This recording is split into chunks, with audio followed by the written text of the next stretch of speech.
député de Saint-Hyacinthe-Bagotte. Merci, Madame la Présidente.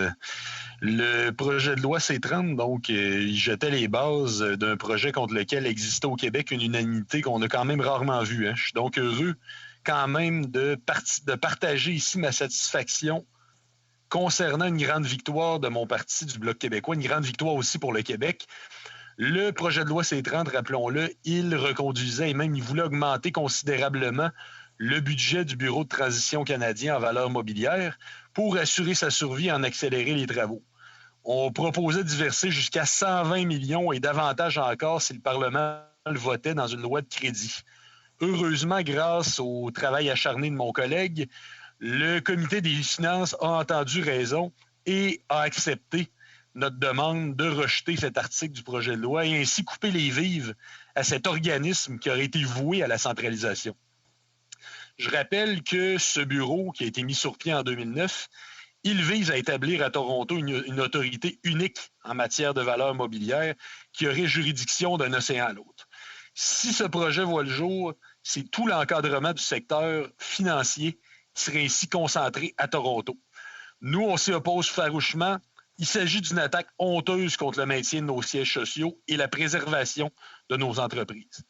Je prie donc mes honorables collègues de tous les partis en cette Chambre, Madame la Présidente, de maintenir l'amendement adopté par le comité pour mettre fin une fois pour toutes à ce projet néfaste qui vise à détrousser le Québec, et les provinces et territoires de leur secteur financier. Parce que si tel est le cas, le bureau devrait fermer ses portes au cours des prochains mois et ainsi mettre fin à ces vues centralisatrices. C'est ce qui est démocratiquement recommandé par le comité. Le gouvernement se doit de respecter sa volonté. Il doit également respecter la volonté de l'Assemblée nationale du Québec qui, par 4 fois, a demandé à Ottawa de façon unanime de renoncer à une nouvelle tentative d'ingérence comme celle-ci. J'insiste une fois de plus sur l'exceptionnelle mobilisation que ce projet a générée. Parce que les acteurs de tous les secteurs s'y sont opposés d'une même voix et avec une force et une unanimité qui étaient rarement vues.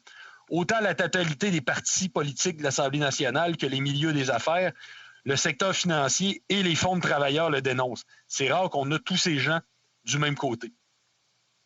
Et ils le dénoncent avec raison. D'abord, c'est encore une fois un empiètement d'Ottawa sur les compétences qui ne sont pas les siennes. Malgré les nombreux jugements de la Cour suprême qui confirmaient que les valeurs mobilières ne relevaient pas du fédéral. À cela, mes collègues, de l'autre côté de la Chambre, c'est plus facile à dire en personne qu'en virtuel, mes collègues de l'autre côté de la Chambre, lorsque j'y suis en personne, répondront probablement qu'ils ont obtenu le feu vert en 2018 pour s'ingérer dans le domaine. Je veux quand même leur rappeler que cette autorisation était assujettie de conditions, soit celle de ne pas agir unilatéralement, de coopérer avec les provinces et de limiter sa participation à l'analyse et l'encadrement des risques systémiques. Si tous les acteurs politiques et économiques sont si unanimes, c'est surtout parce qu'il s'agit d'un combat entre Bay Street et le Québec. J'espère que vous allez excuser mon inquiétude, Madame la Présidente, parce que le projet d'une instance pan-canadienne, il a été créé sur mesure pour la petite fenêtre que la Cour suprême leur a accordée.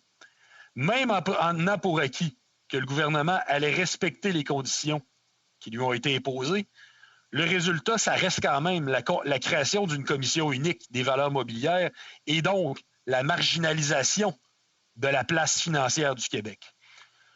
On retrouve à Montréal la 13e place financière sur la planète. Notre secteur financier, il est dynamique. Il représente 150 000 emplois au Québec. Il contribue à hauteur de 20 milliards au PIB du Canada. La mise en place à Toronto d'un organisme pan-canadien de réglementation des valeurs mobilières, ça causerait inévitablement une migration des activités de réglementation à l'extérieur du Québec. Or, une autorité des marchés financiers québécoises forte, c'est non seulement un bassin de main-d'œuvre qualifié et de bons emplois, mais c'est surtout une instance indispensable au fonctionnement de nos sièges sociaux et à la préservation de nos entreprises. Ici, je ne vais apprendre rien à personne en disant que les entreprises concentrent leurs activités stratégiques, en particulier les activités de recherche et développement, là où se trouve le siège social. Le groupe de travail sur la protection des entreprises québécoises a évalué que les 578 sièges sociaux qu'on retrouve au Québec représentent 50 000 emplois, un salaire 2 fois plus élevé que la moyenne québécoise, en plus de 20 000 autres emplois chez des fournisseurs de services spécialisés tels les services comptables, juridiques, financiers ou informatiques. Ces sièges sociaux risquent de prendre le chemin de l'Ontario si l'organisme pan-canadien voit le jour. Et d'ainsi voir le Québec devenir une économie de filiale, une économie de succursale, c'est-à-dire une économie moins innovante dont la croissance est limitée. Cette centralisation compliquerait l'accès aux capitaux pour les entreprises.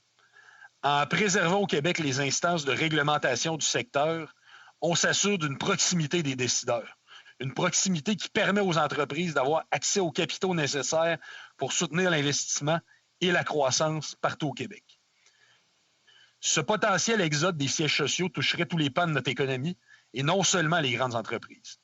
Il est démontré que les compagnies québécoises tendent à favoriser les fournisseurs québécois, contrairement aux entreprises étrangères présentes sur notre territoire et qui sont davantage portées à s'approvisionner via des chaînes d'approvisionnement globales.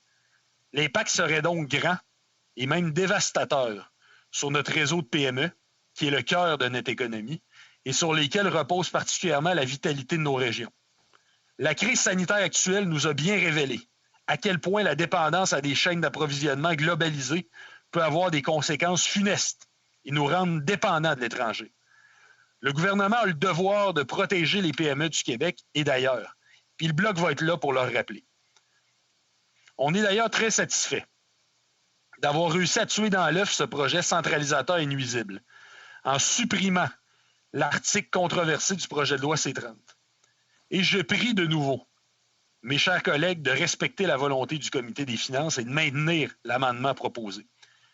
Je tiens, en terminant, à rassurer mes compatriotes québécois qui y sont opposés que tant que son abandon ne sera pas officiel, on va continuer de nous battre sans relâche contre ce projet qui est tout à l'avantage de l'Ontario et qui est tout au détriment du Québec. Si le gouvernement tente de ramener l'article retiré à l'étape du rapport, il va nous trouver sur son chemin. Nous allons nous y opposer farouchement. Merci, Madame la Présidente.